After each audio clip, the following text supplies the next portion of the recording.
Okay. Stream health seems okay. Yeah, not really. Okay. Yep. Stream health says excellent. Commander Torres is here. Canine's here. Kitchen Witch. Happy New Year, everyone. Susie's here. Devlin is here. Hey, crew. Hey, everybody. Let me know when you can see me, and that'll be cool. That will be awesome. Greetings, everyone. Hi, Thomas. Okay, well, there we go. That tells me what I need to hear. Welcome, everybody, and Happy New Year.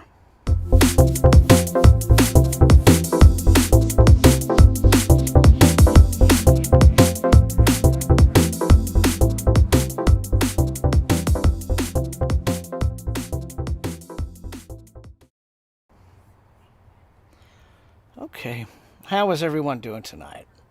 I hope all of you had an absolutely amazing New Year and Christmas holiday season, whatever you celebrate during the holiday. And I hope all of you are doing really great tonight. I hope it's been a good day for everyone. As you can see, hello, Angela. It is a mild night here in my little corner of Texas. I'm outside in shirt sleeves. We'll see if that lasts. But, yeah, you know, we've had cold nights mixed with mild nights and back to cold nights and so on and so forth. Tonight happens to be mild. So it is wonderful to have you here. Tonight is going to be the extended New Year stream. Obviously, I know you don't. I don't expect everyone to be able to stay for all of it. If you can't, don't worry about that. You know, I just thought we'd go on a little bit left, extra tonight and just enjoy that. Enjoy the time together. Let's see. Canine didn't actually go to sleep till 8 in the morning. Wow, that is Canine partied hardy, it would appear. So, had a good night here. There was a lack of the expected fireworks over here. Usually, this neck of the woods, people will just shoot off fireworks like mad. And there were only a few times, so naturally, we were all worried about the dogs here. We've got a couple of dogs that I think would have like the legitimate fireworks fear. Most of them would just be like, boom, what was that noise? Bark, bark, bark, bark, bark. But we've only got a couple who might like do the whole hide under the bed thing, but we were certainly concerned about that. But we didn't really hear like just explosive fireworks everywhere. Guess it's a sign of the economy. But we may hear some folks shooting off their remaining fireworks tonight. There's just 2 minutes before I went live, somebody down the road just boom, so that happens. But again, I am glad you are with me. Bewildered is reading Ancestral Night. Very cool. Angela, oh no. Oh, I hope you're feeling better, Angela. I'm very glad that you're out, and I hope that you're feeling better. Oh, up all night. Well, that counts as partying, Canine. Don't undersell it. You're fine. Around 4. Oh my gosh. Raining nonstop. I envy that. I would love to go. So yeah, I mean, it'll come soon enough around here. But just going to sleep with a nice storm outside, snuggled up with dogs all on top of me. That would be wonderful. Commander Torres is reading the new Thomas Pynchon novel, Shadow Ticket. Be very interested to hear what you think of that, Commander Torres. Yes, Canine, I agree. I hope everyone's 2026. I mean, the way I feel about, last year, hopefully things can only get better. So, I'm going to be optimistic. And I'm going to start the year well, I think. I'm going to start the year like an actual adult being, doing responsible adult things. Next week... No, wait a minute. Yeah, next week, or early next week, I'm going to wheel on out to Dallas to get a full-body MRI. Just head to toe. Just to see what's going on in here. If there's anything. I feel fine, but I feel like it's one of those where I'm like hitting another age milestone this year in the spring. I'll be 60. So, that's the time when you really want to start thinking about... use it or lose it, right? Make sure your body is in good health. I remember my parents as they aged, and and just observed and very carefully noticed how, had they taken better care of themselves in their youth, their old age, it just seemed like it was endless doctor's visits and 10 pills a day and stuff like that. So I do, not want to have, I guess, what the usual health problems. But I will say one thing, I was so proud of them. When my mom finally got diagnosed diabetic, and fortunately it was the kind of diabetes that you can control with your diet, both my parents just ended up going on the same diet together.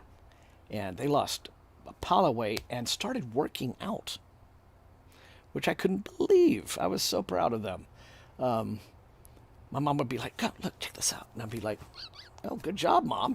So that was really terrific to see. But so let's say I'm going to just be taking much better care of my health this year with an eye to looking forward. So that's what I'm going to do. And going to be read more and be more productive. Last year was probably the slumpiest year I've ever had. As you know, I didn't really produce much, if any, content on the channel, and I'm looking forward to turning that around. Speaking of, I know you're all going, "Okay, Thomas, where the hell are the videos?" I promise you they are coming. Fantasy has been recorded. That was the toughest one to do when it came to pulling together the list. So, yeah, I don't want to make you guys any promises. I'm just going to say when you see these videos, I hope that you will be very excited by what you see and able to really fill up your Goodreads lists, your TBRs, and then I'm just going to move forward. I want this year to be super productive with reading and everything else. And as you see, I'm easing into the year, starting out with an old SF classic. This is my third read of Ringworld. I am not going to say it's a favorite book of mine.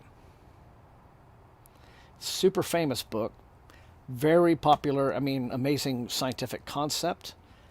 But as a story, never been a favorite of mine. But I want to give it one... See what I said? There you go. But I want to give it another shot, and it's an easy read, so I figured it would be a good one to ease into the new year with, and then get back to the new books and what have you. So thank you for listening to all that big ramble. I'm going to scroll back here and just see what some of you have been saying to get some replies. Okay. Kitchen Witch is reading Taken by Benedict Jacka. Are you enjoying that series? Is that a good series? Kitchen Witch? Yeah, let me know. Susie Bolt is reading Cheddar Off Dead. And when you finish Dust of Dreams. Yeah, so you need a palate cleanser after that, I understand. Hope you enjoy that. All right, and a t-shirt right now.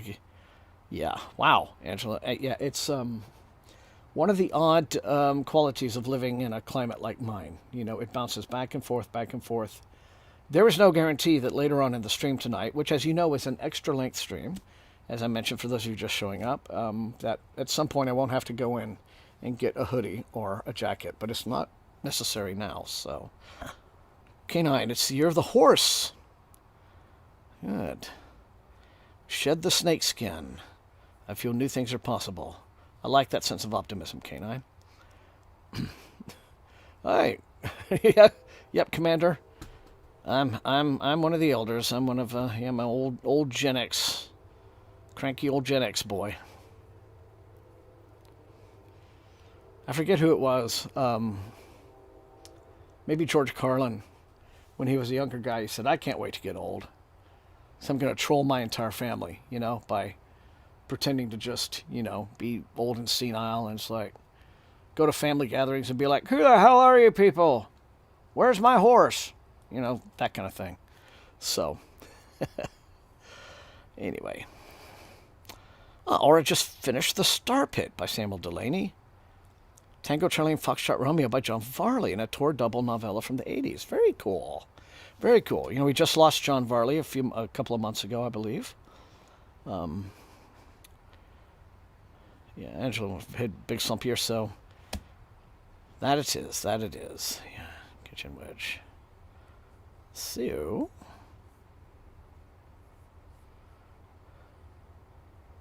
okay, so do you mean like the current series, Kitchen Witch? Like the one with the, not the one-word titles, but the, not the Alex Vieras books, but the current series he's doing.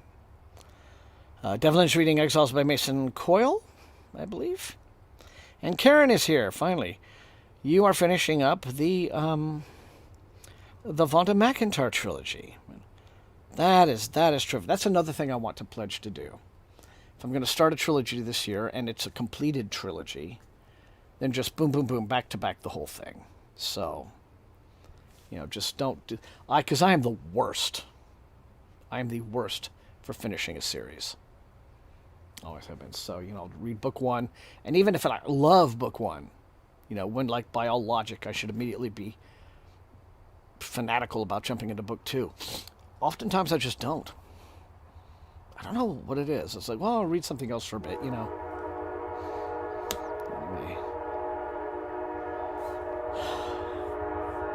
Okay, so that's my cue to stop yapping.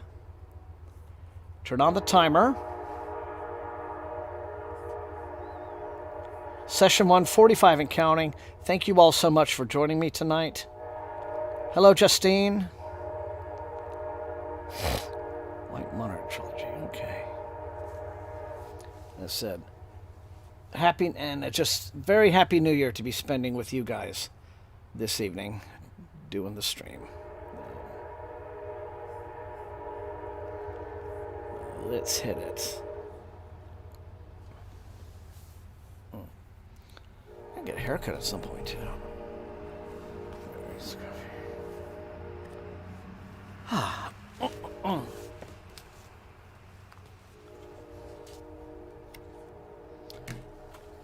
Also, if you missed the ghost story reading I did on the 23rd, don't forget it's still there for you.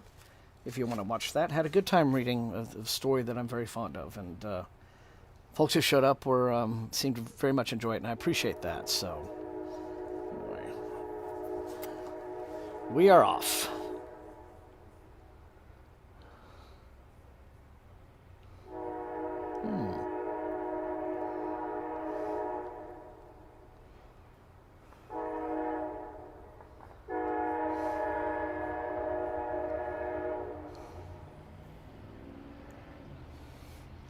Yeah, K9, I don't know. Maybe they just, I guess commerce never stops. So, and tomorrow's back to a work day, so. Which, by the way, is why I understand. Those of you who aren't able to stay for the entire stream tonight, no problem. Because I know how it is.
Yeah.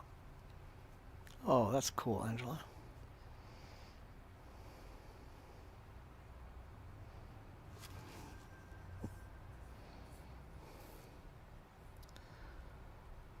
Yeah, maybe just taking a day off would make sense. Oh,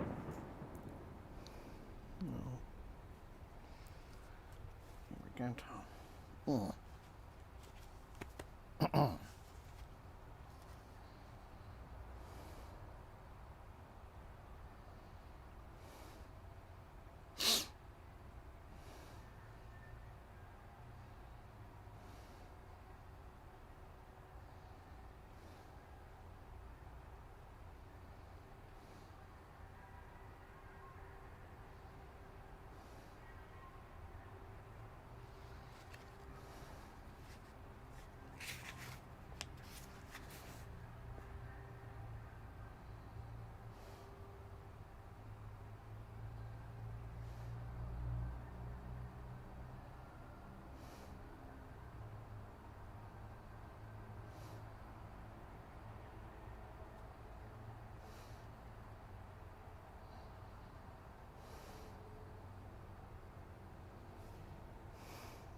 Hey, RFM, good to have you.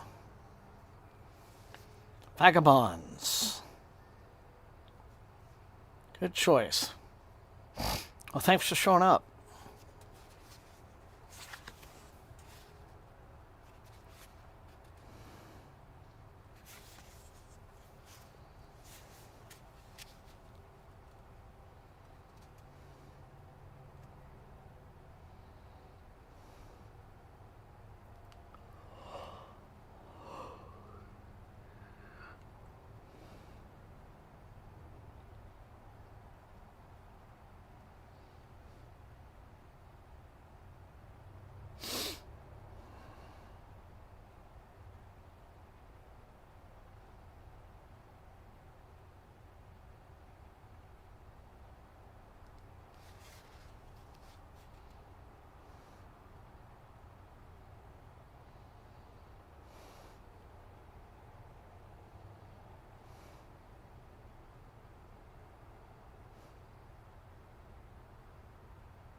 That is a good one. I remember that one fondly. Although, I'll be very honest. I always think I've always found Niven to be a better at his short fiction than as a novelist. So like Neutron Star and all the little known space short stories.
He is considered, one of the classic hard SF writers, but not so much in that is super technical about everything, but all the time. I mean, he tells short stories that have very, fanciful, indistinguishable from magic technology, just like you'll have, anything else.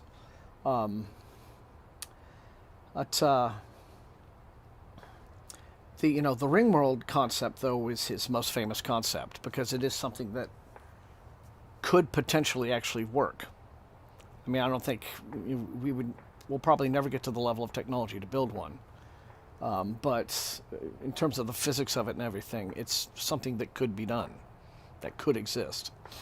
And as for his writing, he's an easy read, but there are many, many dated elements. And right now, I'm already stumbling upon kind of cringe use, like some terms that are considered inappropriate, maybe like racist. Like the one character is referred to as Oriental, which we don't do anymore, right?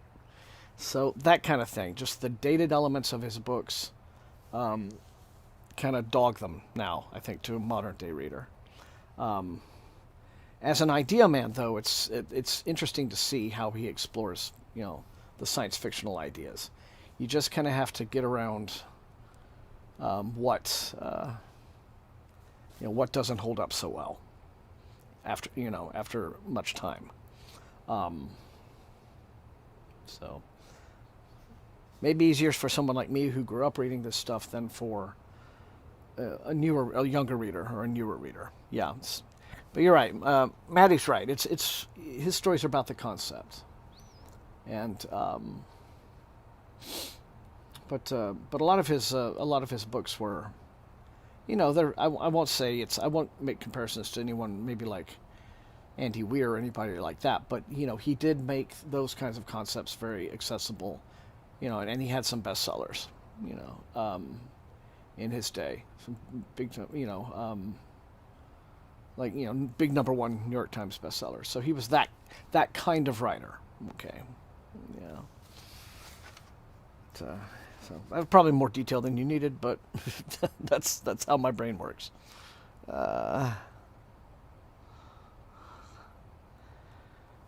Yeah, there's just those things that, don't really fly today. um,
Yeah, Kitchen Witch.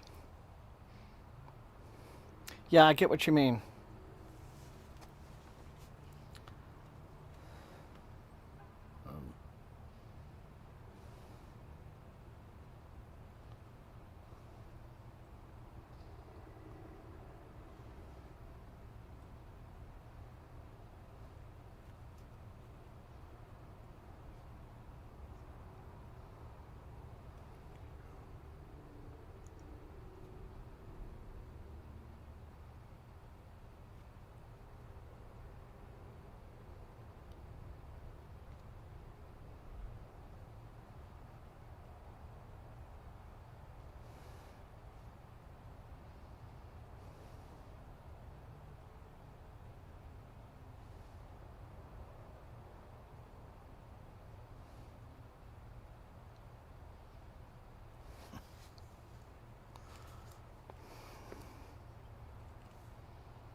Yeah, and I enjoy a lot of the stories in Neutron Star as well, Kitchen Witch.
I can already hear it.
I want to say I've heard of that press, but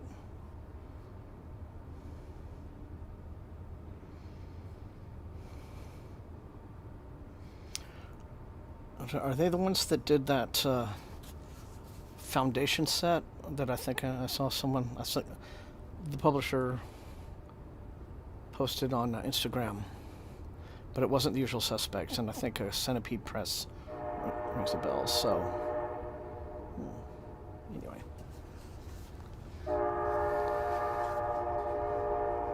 Those supernatural ears of yours, just heard it early, K9.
Oh. Oh my goodness, George. Well, you absolutely did not have to, but welcome. Happy New Year. Thank you so much for the generosity. I hope you're doing well and had a good night last night. Good to have you. Back as always.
Yeah, well,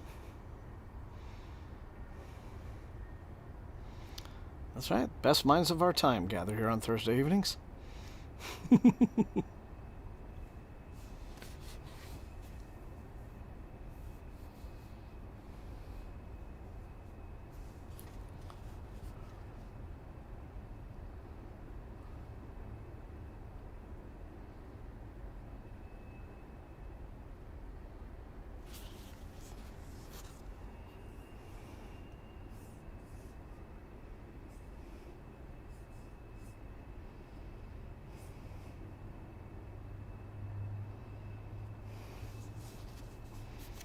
Indeed it is. The Cool Kids table.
No, George, you're taking me back.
The 90s goth industrial scene.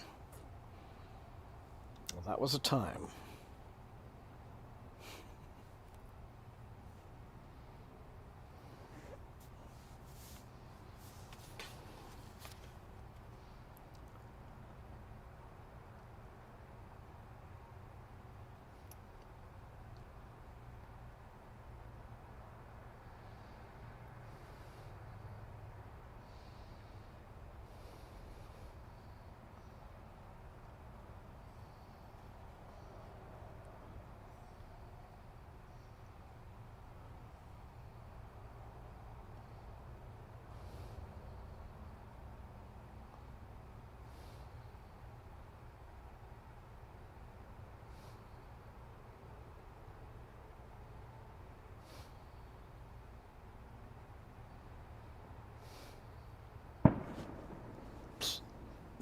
That one was close. It's like, yeah.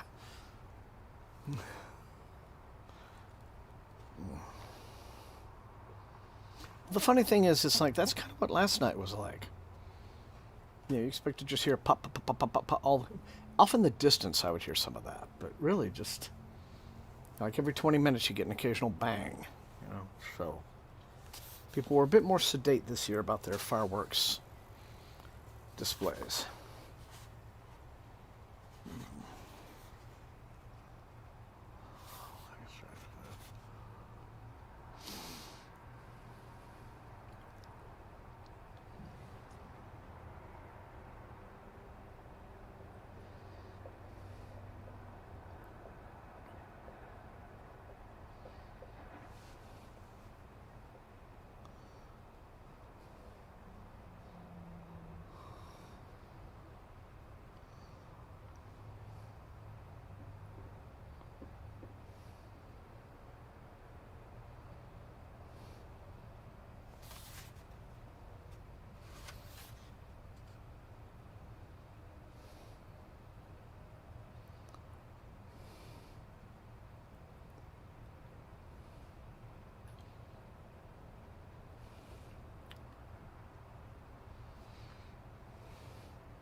Well, George, you never had to worry about,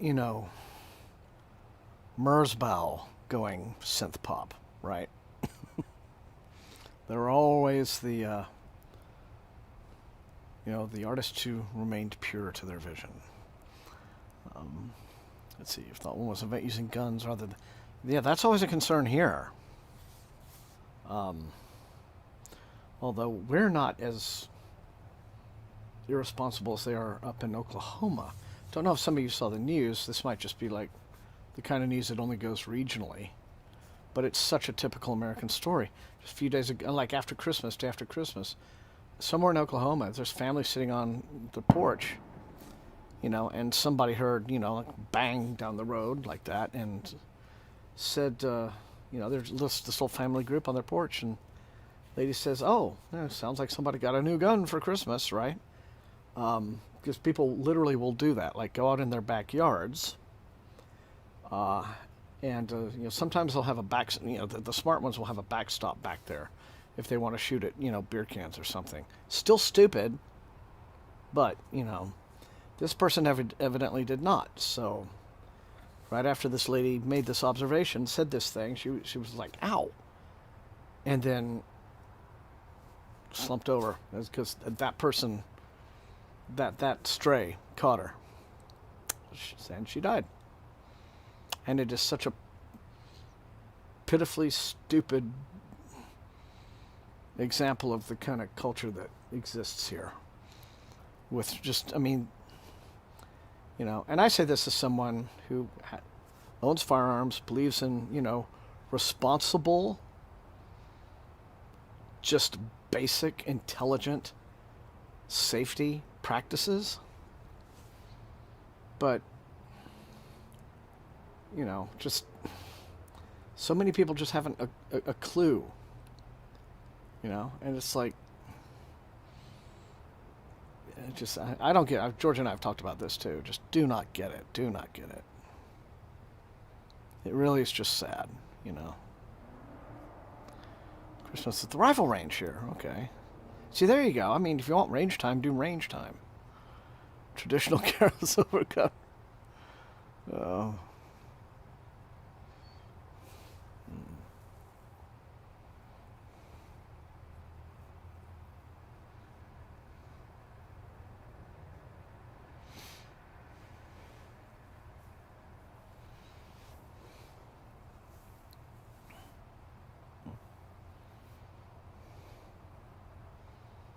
Okay, I'll have to look them up, George.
The small bands of idiots. Indeed. Yep.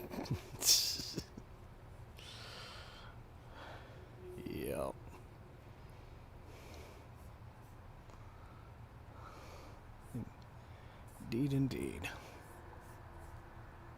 Okay, guys, first session's up, 45 down, so we're going to jump into our intermission, take a quick break. I'm going to go grab myself a beverage. And maybe my coat. Once again, still not really cold out here, but I just want to be ready. And so, all right. See you guys in 5.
Okay, I just caught that alert from you canines, so I'll fix that. So next intermission it'll be fine.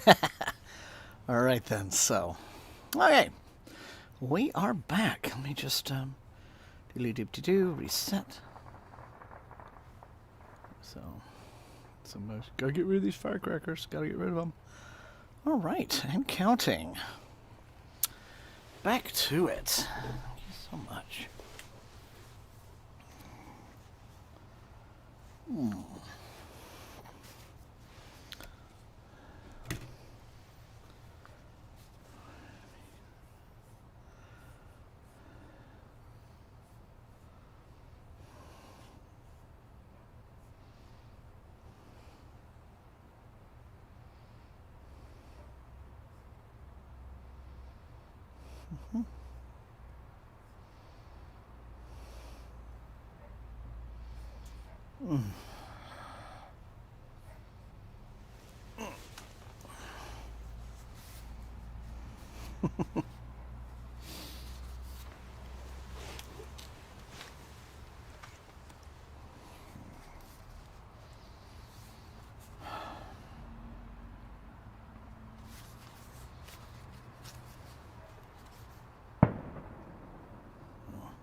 Mm.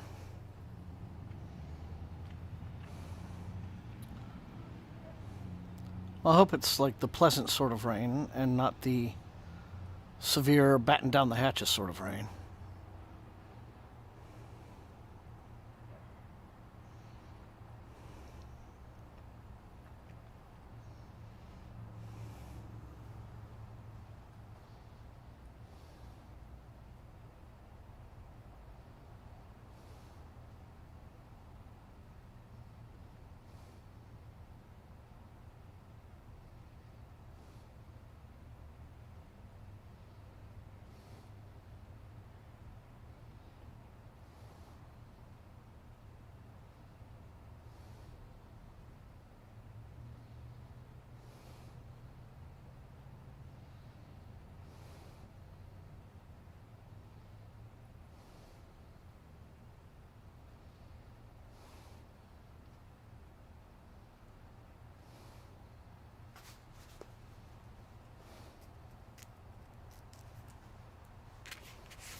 Uh-oh. We're getting talkative tonight.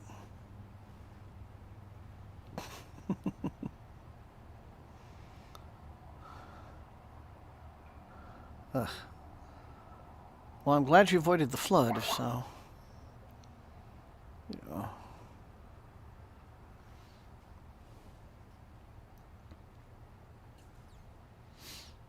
I remember the deep freeze we had here at the beginning of 20... It seemed 5 years ago now. Doesn't seem possible, but at the beginning of 2021, when we had snowpocalypse. So I remember that. It was just me here with Domino the cat, and went out at 3 in the morning when it was exactly 0 degrees, which I have never seen. I've lived 3 decades in Texas, and that's the first time I've ever seen on any thermometer the number 0. My experience. Now, it can get commonly very cold in the panhandle, but I'd never seen that before ever. And I just remember walking out in the yard here to, the levels of snow, white powdery snow on the ground that you see in, up in the north. So, yeah, it does. You're right, Angela. There's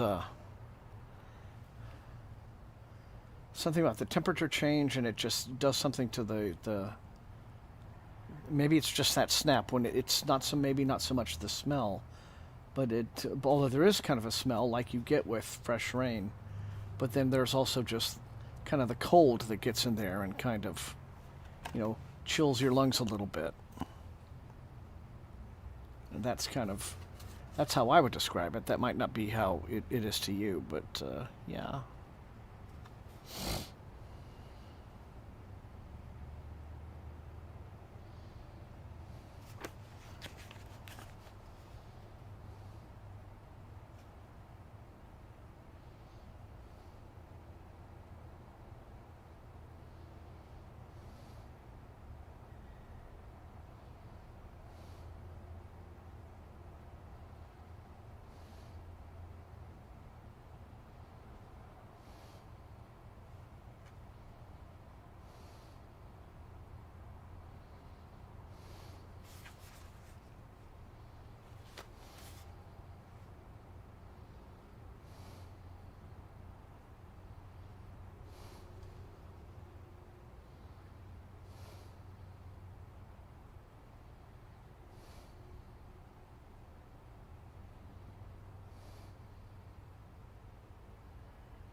Yeah, see, when it's so common, you wouldn't notice it. It just becomes part of your everyday at a certain point.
Well, to be fair, I've been to the central part of the state, which is quite nice and very green, up in New Jersey, Parsippany area, you know.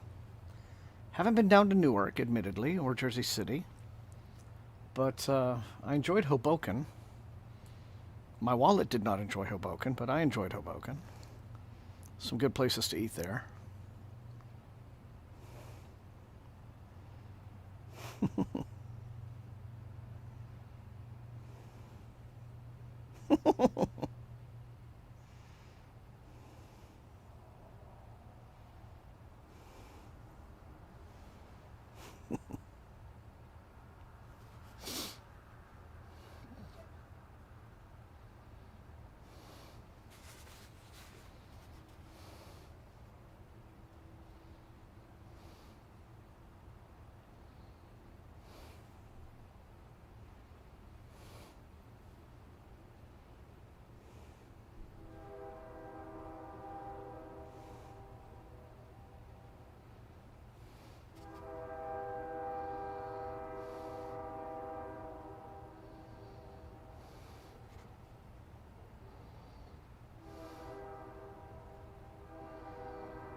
Ah, damn it, George.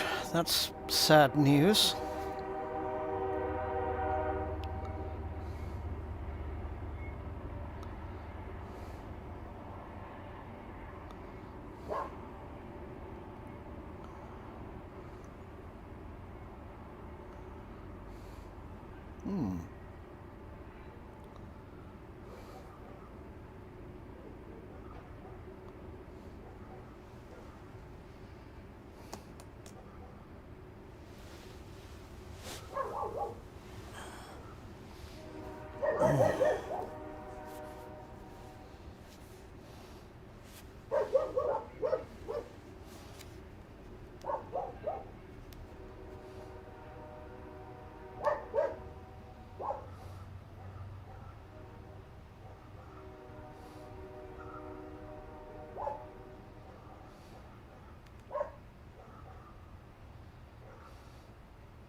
That's very true. That's very true.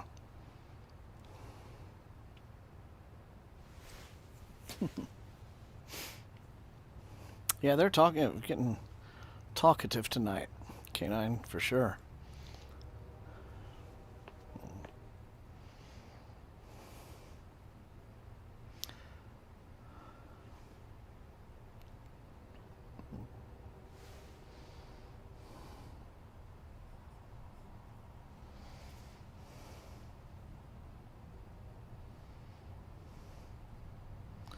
And just so many, you know,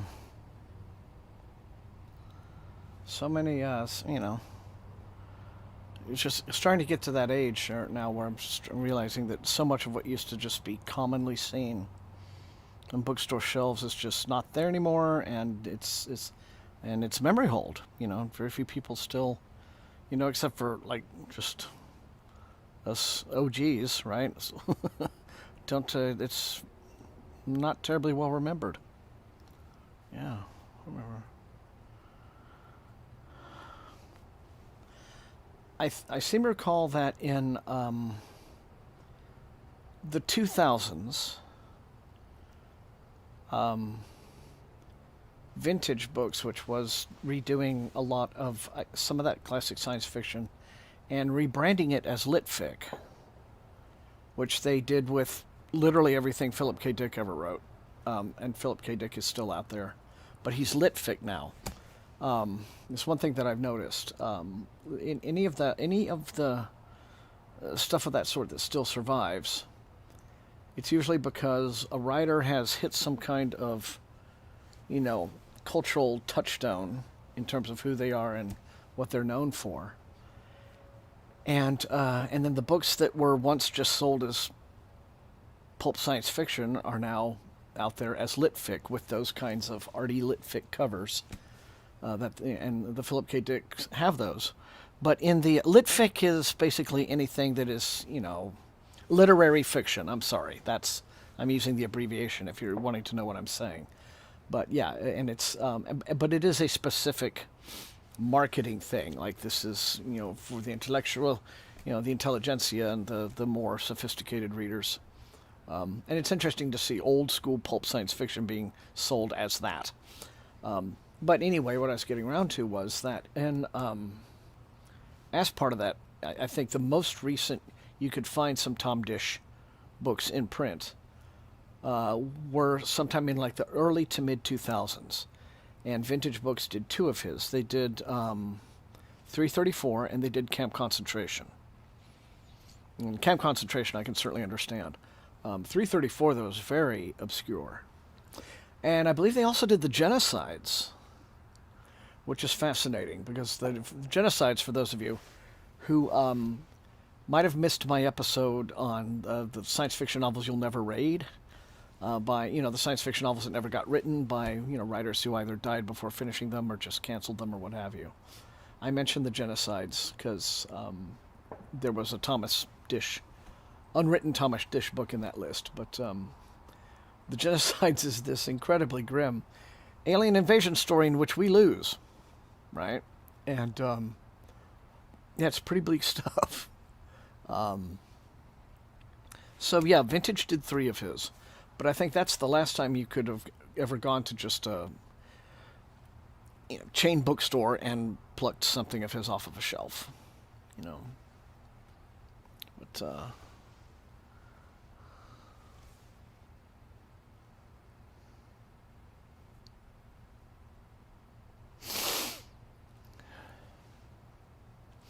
the funny thing is,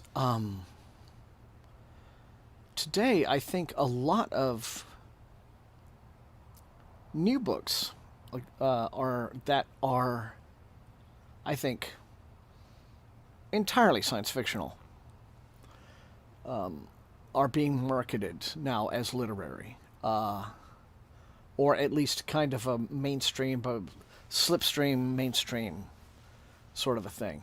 Because, there's been a discussion lately about, like, what in God's name is happening to science fiction? Like, is it really a thing of the past? Sure, you get, there's imprints like Tor and Orbit, which are still, like, specifically genre-oriented publishers, still adding science fiction to their rosters. But other imprints, and some of them have been, the biggest in the field, and some of the longest-running imprints in the field known for that sort of thing. In fact, Del Rey would publish, Larry Niven. They're not barely offering any new science fiction at all now. Science fiction's almost... I haven't seen Ace is the other one. I haven't seen, except for Jack Campbell, I haven't seen Ace announce any just new straight-up science fiction. And well, hang on, that's not true. Mur Lafferty had a kind of like cozy sci-fi murder mystery trilogy that she just finished. But and Ace put those out. But yeah, you scan their monthly announcements for science fiction, and you're just like, where is it? But then what you do is you find that a lot of these books are being marketed as more literary fiction, and they're not really coming from authors necessarily in the genre, but and some of them are just like these near future, like next Tuesday kinds of speculations on, where we're going with things like AI or space travel or, the climate and what have you, right? Climate fiction, things like that. But you read the stories and, they are handling the stories in a way that any just straight up science fiction writer would have handled them back in, say, the 90s or something, or even the 2000s. But it's just not marketed with the words science fiction on the book. They're marketed as fiction. So I think science fiction, in some ways, you could say, is being kept alive, just because it's being there's a shift in how it's being sold. And now, of course, guys like Pete Hamilton and Alistair Reynolds and, all the space opera writers, space fantasy writers also, you can't really hide it. Yeah, that's just science fiction marketed to the genre fans. But other work where it might be like, here's this strange dystopian future, and it's 300 years from now, and this is happening and that's happening. That is being treated as mainstream fiction, as literary fiction, and it's interesting to see this shift taking place. So, didn't Bob McCammon write McCammon, in which humans are basically just God. Oh, I am not the well. There's that. Yeah, Yes, it's all space Spartans all the time, etc. Yeah, they've got their niche for sure. Um, George, you might be right, and I wish I were more of a Robert McCammon guy to be able to tell you. Um, all I know of McCammon, unfortunately, are the two books of his that everyone's read: Swan Song and Boy's Life. So, anyway.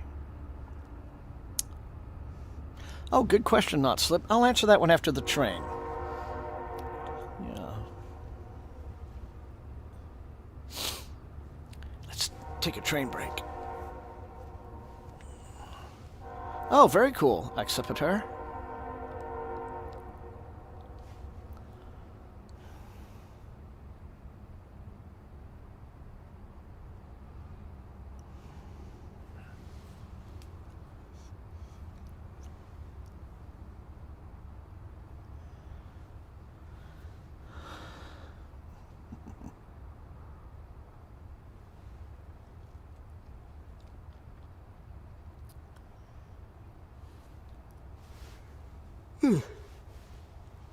Yeah, what makes a story a space opera? Um, we could go back and watch my space opera September announcement videos, because I have a definition that I was using for those. But certainly, space travel is involved significantly, and then, as George mentioned there, it is a grand scope of action, um, and consequences. Yes, in other words, it shows. They tend to be very optimistic. Even the pessimistic stories are very optimistic because they envision a future for humanity among the stars, as it were, right? Um, but then a lot of the stories deal with, well, then what will we encounter out there, and what will be the problems that we have to face, and how do we adapt if we adapt or fail to adapt, or what have you. But they tend to be very, large in scope and adventurous. And just imagine, big widescreen adventures in space. That's kind of I think the artistic goal of them is to just, to be quite as big as the universe itself, and to encompass that sort of vision of, space is the place, and that's, maybe the future can be. Maybe we can expand out into there. Um, I would say yes. I would call Expanse space opera indeed. Yes, indeed. So,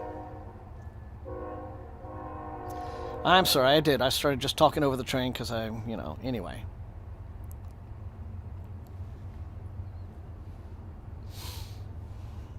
So I apologize. I apologize, train, for breaking the train, as it were.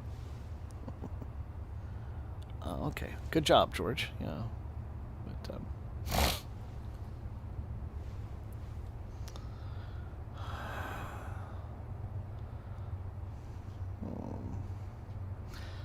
well, Angela, what I always like to tell everyone is that the Space Opera September is now it's out there and it's for you. And you can do it yourself each year. Sun Eater, yes, as I understand, is very much good. I have not dug into that series yet, but yeah. So I'm going to shut up now. Well, a little bit of both, RFM, I think. Bit of both.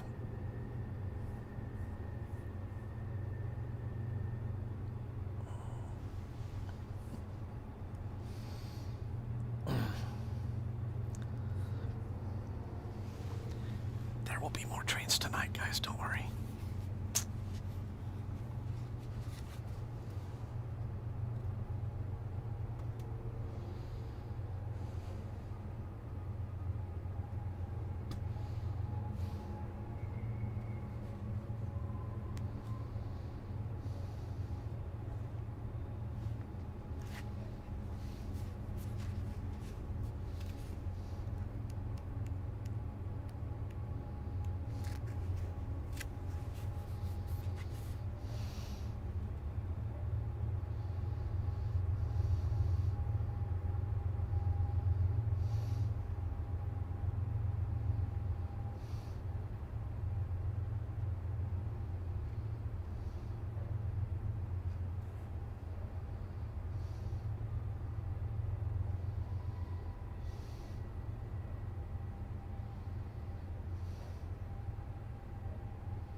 Ah. Well, not slip. There was one in the Fifth Element.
I agree, Canine.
Hmm.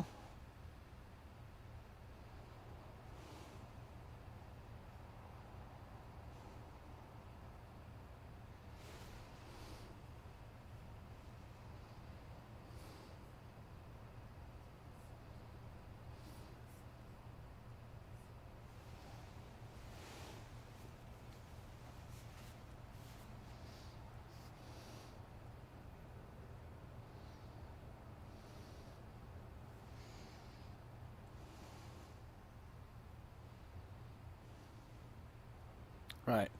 And I would say with space opera writers, again, like Reynolds and Hamilton, the discovery of alien tech or some kind of technological breakthrough that is either a great panacea or a threat. Sometimes those are very common premises for space opera stories, where this becomes the thing, the big tech golden calf that everyone wants, right? And something that will open up the universe to all of us. But then there's also a great risk involved, right? I mean, there's so many common tropes like that. But I enjoy them. I get a huge kick out of them, of course. Yeah. Not necessarily canine. I mean, there's lots of social science fiction. There's even stories, even a story that has tech as part of the premise. The writer could be much more interested not in the tech itself, but in the impact of the tech on people, on societies and cultures. So there could be that aspect of it.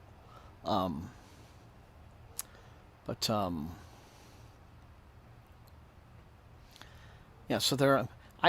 For instance, like I would even, I would refer to what Emily St. John Mandel does as science fiction, even though there's very little tech.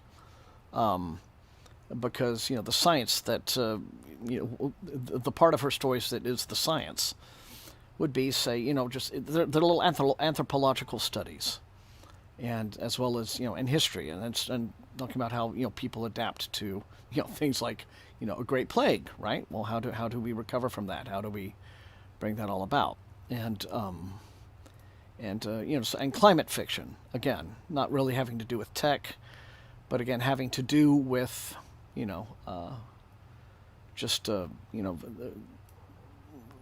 how humans have to just confront what the world is throwing at us, and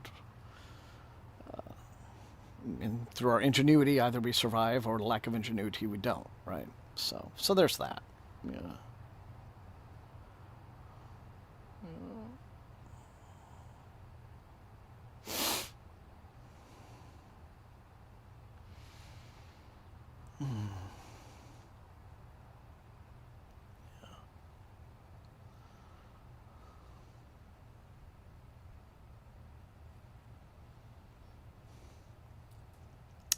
I think Old Man's War falls more into, like Heinlein influenced military science fiction. There could be, but arguably there can be space opera aspects to, some of the later books in the Old Man's War series. The first one though I think is squarely in that old military science fiction tradition.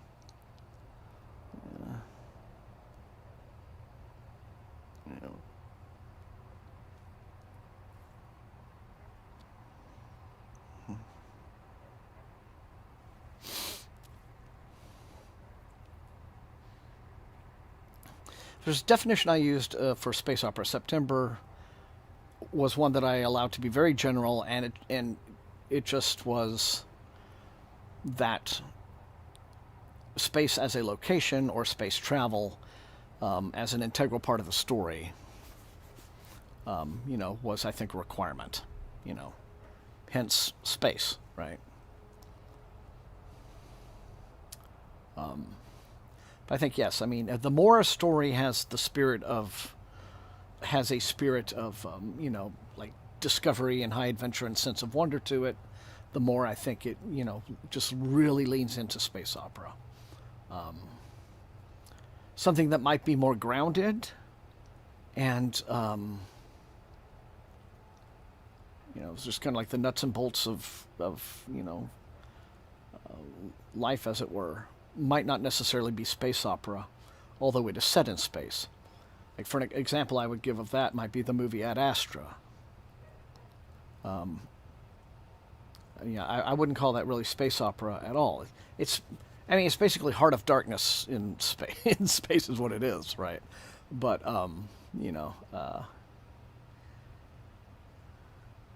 but space opera, I think, has more of the. I think there's more of an aspect of high adventure to it, or at least there's a bit more optimism,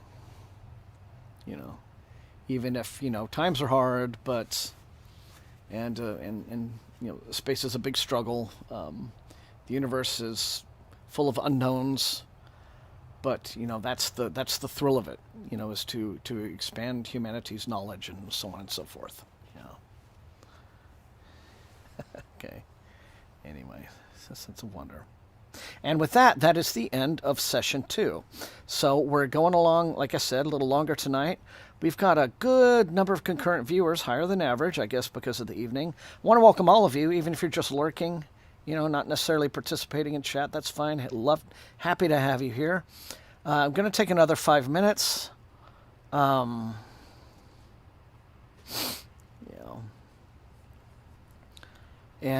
then we'll come back, and I'm going to set the final timer swing, for like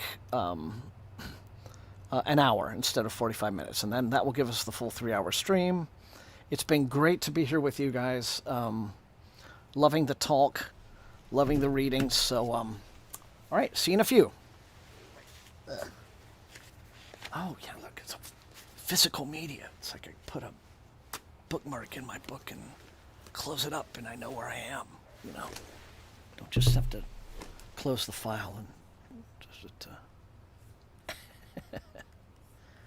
All right.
Okay, everyone. We are back for the final round. Yes. Kitchen Witch, I mean, I know you've already left, but good night. It was great to have you. See you next time. And yeah, I missed Kill Switch tonight. Very much so. That's a shame. So, all right. Well, we are going to get into the final session. Going to, run a little longer here. Go for pretty much a straight hour. Yes, K9, there's a Discord, which another one of my vows this year is to be more present there. And try to, once again, and encourage more use of it and just more of it as a hangout just for everyone. So, yeah. Susie, yes, thanks for coming. I know that it's gonna run a bit late tonight because, and for many of you, tomorrow is a work day. So if you have to bow out early, I understand, and I'm just very happy that you came tonight. So we're going to go ahead and start. I'm going to probably be conversating a little less in this final stretch. And, but yes, let's do it.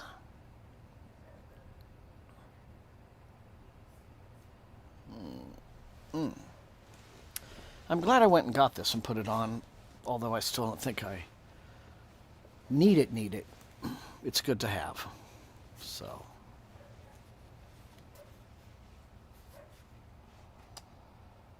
And my poor dog is in there barking, but he'll want another Taj. He'll want another walk when this is done, and so I'll do that for him.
I'm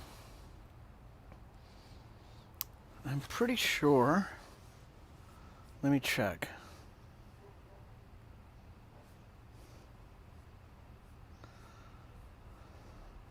I am pretty sure that the description of the description on this live should have the link to it, Maddie.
Oh, it doesn't.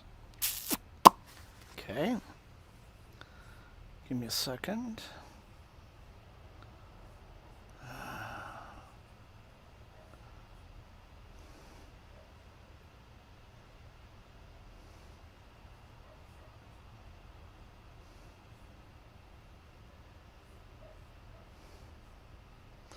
Oh yeah, sometimes it...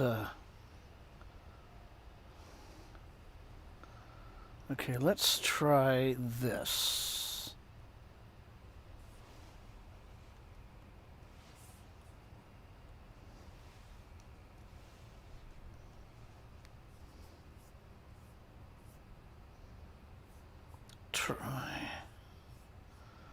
Try that one.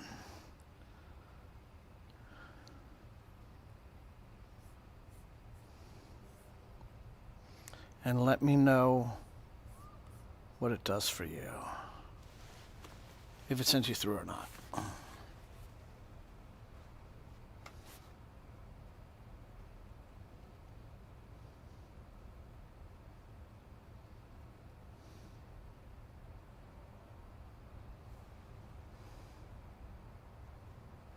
George, good night. Thank you for showing up. Thank you again for the generosity. It's always great to see you, talk to you, hear from you. I'm glad you're doing okay. And we'll see you next time. And maybe we'll see you on the Xbox one evening if I'm available. So, you take care, sir. Sleep well.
Oh, good, Maddie. Thank you.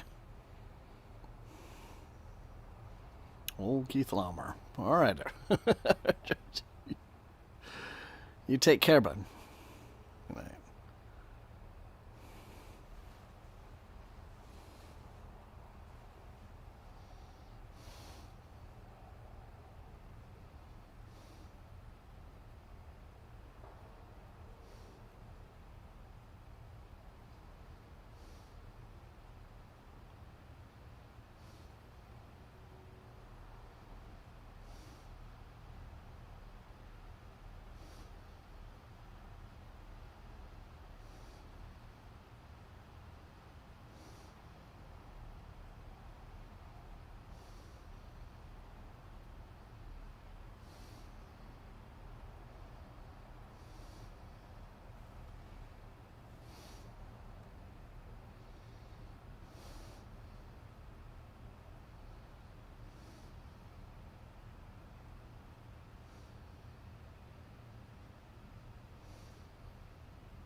Oh, nice, Maddie.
I have not watched it beyond the first few episodes. I'm really bad about being thorough with the series.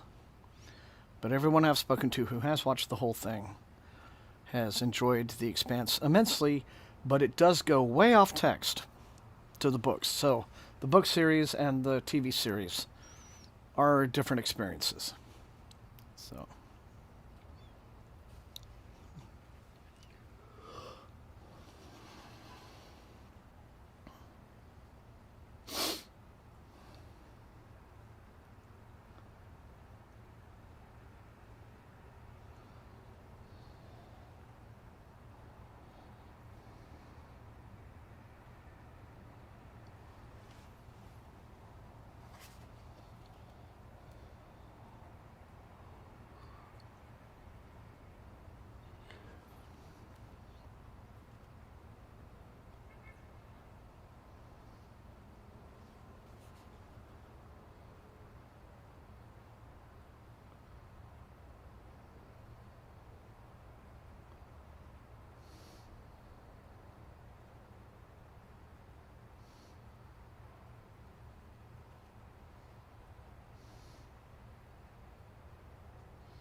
Yikes. Well, just in case it's COVID, try not to encounter them soon. But, yes, science fiction shows are very expensive to make.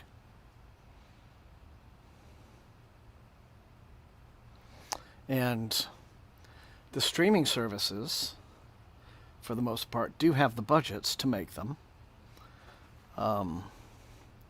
But I believe Expanse started on the Sci-Fi Channel, or just Sci-Fi, for its first 3 seasons, and was only picked up by Prime, starting with season 4. So, yeah. Oh, yeah, well, the Foundation, of course, went way off text, but kind of had to, when you get right down to it, because a strictly faithful adaptation of that, isn't really cinematic, I need to get caught up with Foundation. It's,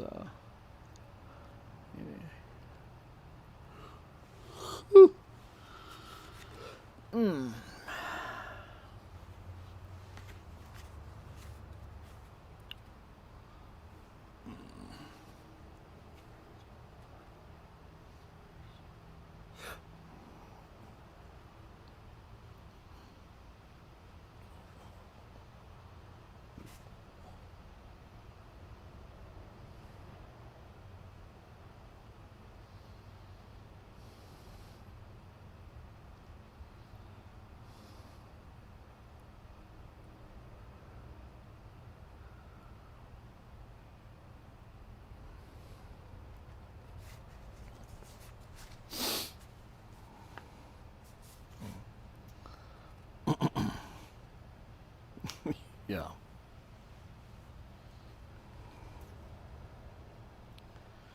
Indeed it is.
Hey, Not Slip. Great to have you tonight. You take care. See you next week. Sleep well.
And as for the rest of us, we got about 23 minutes left.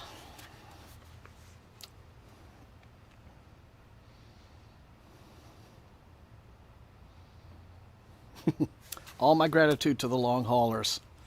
Thanks for the hanging. Thanks for all the hanging out at the Hangout. That's what it's for.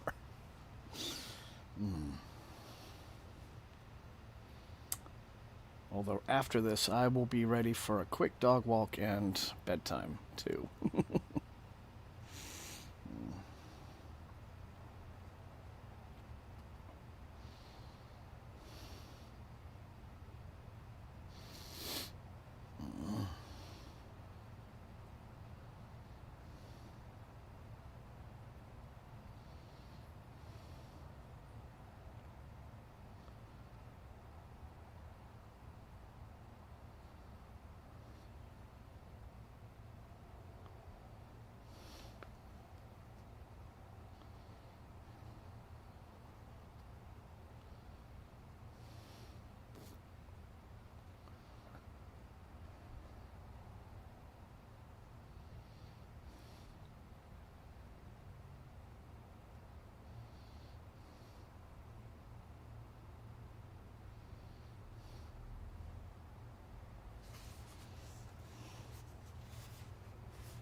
Oh, right on.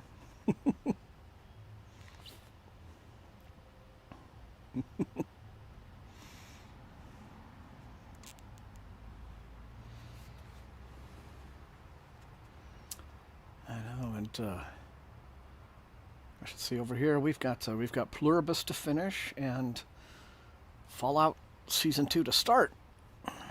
So there's definitely some watching that will get done this weekend.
It's 3 page. Okay, yeah, gets off to a good 3 page start.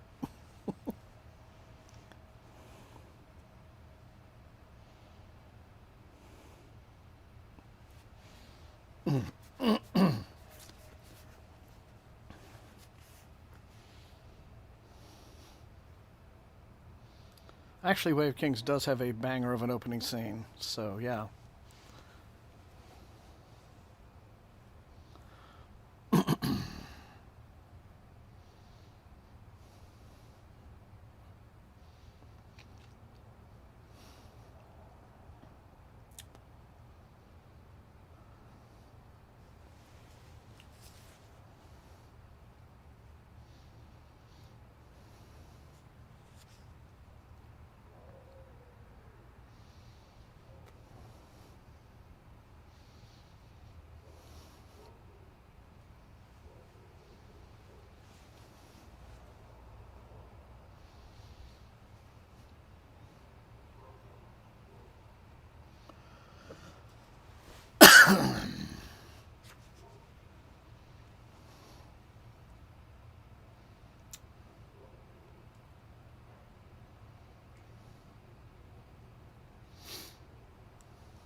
Okay.